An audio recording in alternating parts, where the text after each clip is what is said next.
asalaamaaleykum les ultras de Mok Sport Cissé maa leen di nuyu baax a baax di leen ziare di wax képp koo xam ne gan nga ci chaîne YouTube Mok Sport ñoo ngi ñaan nga bës bouton s'abonner bës cloche de notification saa suñu dugalee vidéo ngeen mun a jox suñu vidéo yi gars yi da leen di aimer vidéo yi c'est très important dañuy commencer directement ci footgal.com ñoo na ci les internationaux sénégalais yi nga xam ne actuellement ci seen club ñoo ngi wane de top performance nee na bokk na ci jeunes yi nga xam ne bëgg nañ leen gis ci équipe nationale du Sénégal gis nañ ko ku mel ni Sabali ñëw na équipe nationale du Sénégal mais actuellement moo ngi ci SMS nee na gis nañ ko tey dugal na waaye nee na mun nañu wax li trio offensif sénégalais tey ñoo tax équipe de SMS dóor Clermont Foot 3-1 parce que Sabali dugal na Pape Amadou Diallo dugal na de même que Idrissa Gueye nee na Idrissa Gueye aussi dugal na nee na franchement ces jeunes ay potentiel lañ pour l'avenir du football sénégalais moo tax ku mel ni Pape Amadou Diallo doon na joueur boo xam ne dañ ko war a woo équipe nationale du Sénégal équipe A parce que Pape Thiaw war na réfléchir bu baax parce que jeune bi début de cette saison avec FCMS moo ngi wane top performance nee na gis nañ aussi beneen international sénégalais bu toj Italie muy Sampdoria bu doon football contre Modena nee na équipe de Sampdoria moo mujjee dóor 1-0 Mbaye Niang moo dugal waaw nee na Mbaye Niang tey il était buteur moom moo sauvé tey équipe de Sampdoria marqué but victorieux nee na beneen sénégalais bi nga xam ne cette fois-ci entraîneur la malheureusement waa fédération sénégalaise du football dañ ko ignoré ba moom ci boppam ñëwul remplacer Aliou Cissé ñu gis que actuellement Pape Thiaw moo yor équipe nationale du Sénégal nee na kookan la kooku mooy Habib Beye ancien joueur de l'équipe nationale du Sénégal aujourd'hui moom Habib Beye entraîneur la ci Stade de Rennes nee na dafa jëloon Stade de Rennes en cours plein saison en même temps aussi ba muy jëlee Stade de Rennes risques yi bëri na waaw premier match mu am victoire à domicile à l'extérieur aussi tey premier match mu am victoire maanaam Habib Beye en tant que coach des Stades de Rennes 2 matchs am na 2 victoires waaw nee na Habib Beye actuellement moo ngi coaché waaw quel début merveilleux pour Habib Beye franchement mu nekk début boo xam ne ça rassure parce que nga ñëw ci équipe boo xam ne dafa nekkoon en pleine crise ba nga koy jëlee ñëpp a ngi doon wax est-ce que am na capacité pour diriger cette équipe des Stades de Rennes mais gis nañ que am na capacité bi d'ailleurs ça sur le plan tactique Zidane ñëw na ci Habib Beye waaye nee na Habib Beye c'est un entraîneur qui joue un jeu offensif parce que système de jeu bi moo koy wane nee na tey contre Saint-Étienne bi Stade de Rennes doog tey 2-0 mais bu ñu gisee 3-6-1 la indi maanaam 3-6-1 la indi te bu ñu xoolee notes yi défense yi am muy les 3 défenseurs yi mu indi moom Habib Beye bu ñu xoolee ñaari défenseurs yi am nañu 7,3 comme note sur 10 keneen ki daal di am 6,9 waaw nee na défenseurs yi notes yu baax la ñuy am. te 3-6-1 la indi te milieu aussi notes yi franchement day wane que ñoom dañoo maîtriser ce système bi entraîneur bi mettre en place nee na 3-6-1 bi Habib Beye indi tey dafa équilibré parce que quand il faut défendre dañuy gis que Stade de Rennes day défendre bu baax quand il faut attaquer Stade de Rennes day attaquer nee na franchement Habib Beye bi ñëpp ne peut-être c'est le futur Pep Guardiola entre parenthèses parce que philosophie Pep Guardiola da ko neex nee na moom day jàng ci Pep Guardiola nee na actuellement système bi Pep Guardiola daan utiliser moom la ñuy gis Habib Beye di ko utiliser waaw Habib Beye actuellement Zidane nee na tactiquement il est bien waaw parce que moom dafa fan Guardiola waaw parce que nee na jeu offensif bi Guardiola di football da ko neex gis nañ que avec Stade de Rennes moom ba mu fa nekkoon. Il a prouvé cela waaw ba muy yore club bi en national wane woon na carrément philosophie mais actuellement avec Stade de Rennes moom Habib Beye mu koy prouver encore moo tax victoire bi nga xam ne am na ko tey Zidane ne na tactiquement l'entraîneur est bien li si des mooy ñu souhaiter bonne chance Habib Beye ñi gis aussi choc bu amoon tey ci Espagne mu nekkoon derby entre Atlético de Madrid contre le Real de Madrid match boobu match nul la mujjee 1 but partout parce que waa Atlético de Madrid am nañ penalty boo xam ne créé na polémique Alvarez daal di dugal par la suite côté Real de Madrid en deuxième période Mbappé daal di dugal nee na actuellement résultat bi Real de Madrid def contre Atlético de Madrid Barça lay arrangé suba en cas de victoire waaw expert nee na suba Barça bu dóoree dina ko arrangé bi boobaa Barça dina réduire encore l'écart daal di créer suspense bu ko defee non ma bàyyi leen ak réaction. Coupe d'Afrique là qu'on avait pris la coupe. Premier match, on dirait que Sénégal c'est fini. Ouais. Deuxième match, Sénégal c'est fini. Troisième match, même troisième match, on se dirait c'est pas une équipe qui peut être le prétendant de prendre cette Coupe d'Afrique.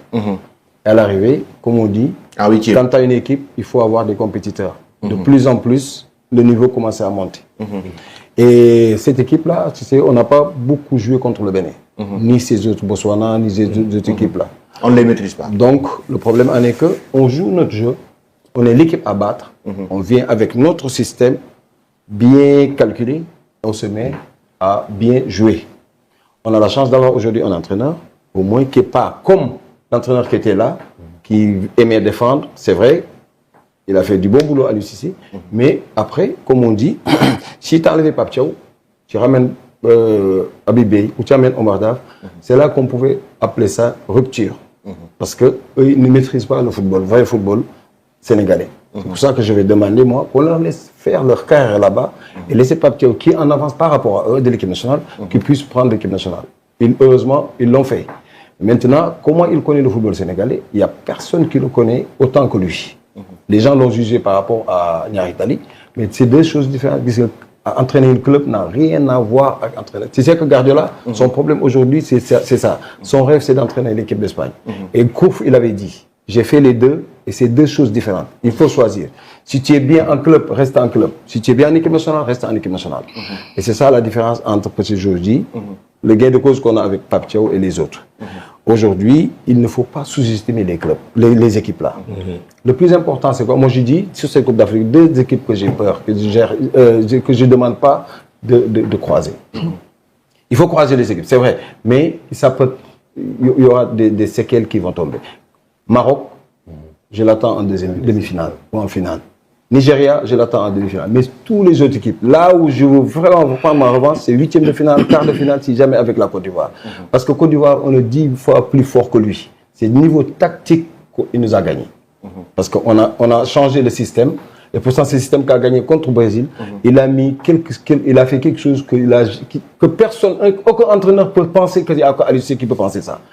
Tu fais 4 milieux défensifs, tu les mets sur le banc et tu vas prendre un sentinelle qui n'a jamais joué en milieu de terrain, Abdou Diallo, et tu le mets là-bas. Et ce le système était bien huilé contre le Brésil. On a gagné le Brésil contre ce système-là. Mais il a mis les joueurs à la place qu'il faut.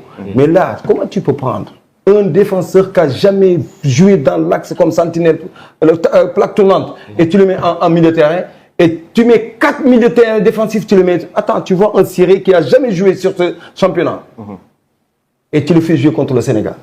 Le gars, il n'a pas assez de trucs, tu vois, et c'est lui qui a fait gagner le Sénégal.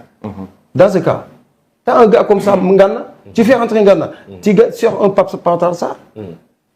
Tu lui dis, Cyril ne touche pas de ballon, wallah, si Cyril ne touchait pas de ballon, wallah, Côte d'Ivoire c'était fini. N'oublions pas que leur dernier match, ils ont pris 4. Mentalement, ils n'étaient plus là. Comment ils peuvent gagner le Sénégal? Je dis, si jamais ils passent, mais ils vont prendre la coupe. Surtout que le Sénégal a très tôt marqué, hein, c'est ça. Avec un but d'Aoudia. Donc avec Pape, ce qui est bien avec Pape, c'est un attaquant comme il attaque en match avec ses joueurs. Il aime jouer. Pas trop défendre, mais il aime jouer.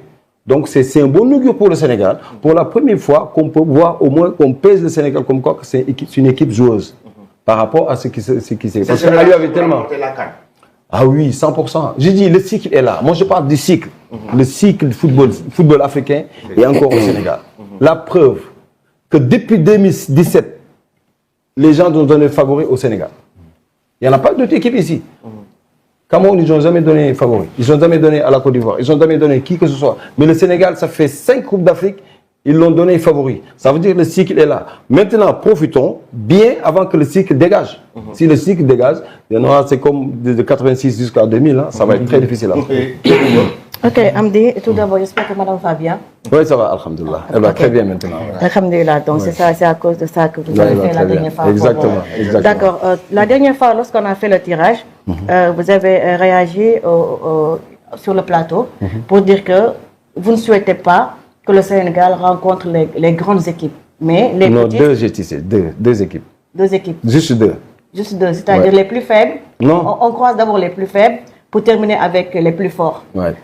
Est-ce que dans une équipe, ou bien dans une compétition, est-ce qu'il ne faut pas battre les plus forts pour pouvoir terminer en beauté la compétition? Oui, mais toujours les plus forts restent encore en dernier.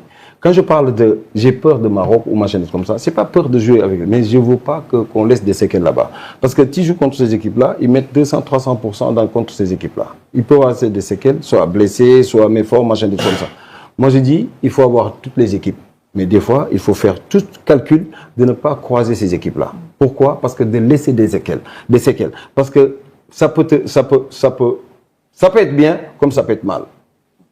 Ça peut être bien comme ça peut être mal. Parce que dans une compétition, c'est vrai, de jouer contre des compétiteurs, c'est très important, mais de ne pas laisser des séquelles. Quand vous voyez la France en 98, ce qu'il a fait, il a, à la fin de quart de finale, Italie, demi-finale contre Croatie, jusqu'à la finale contre Brésil, c'est là qu'il a trouvé des grandes équipes.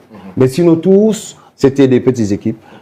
Il faisait ces changements, faire, comment ça s'appelle, attendre certains joueurs pour les faire revenir, machin. Et ça, c'est très important. Et nous, on avait ça. Si vous voyez, sur l'année qu'on avait pris la Coupe d'Afrique, Ismaïla Sarr n'était pas là. Certains n'avaient pas joué. Khalidou Koulibaly, il y avait un truc de Covid-19. C'est ça qui nous a aidés sur le 3 matchs. Dès qu'ils sont arrivés, le Sénégal a changé. Donc, quand je parle de j'ai peur, c'est vrai qu'il faut battre toutes les équipes, mais de ne pas laisser des séquelles. Les blessés sont là, les machins sont là. Je parle de 8e de finale, quart de finale.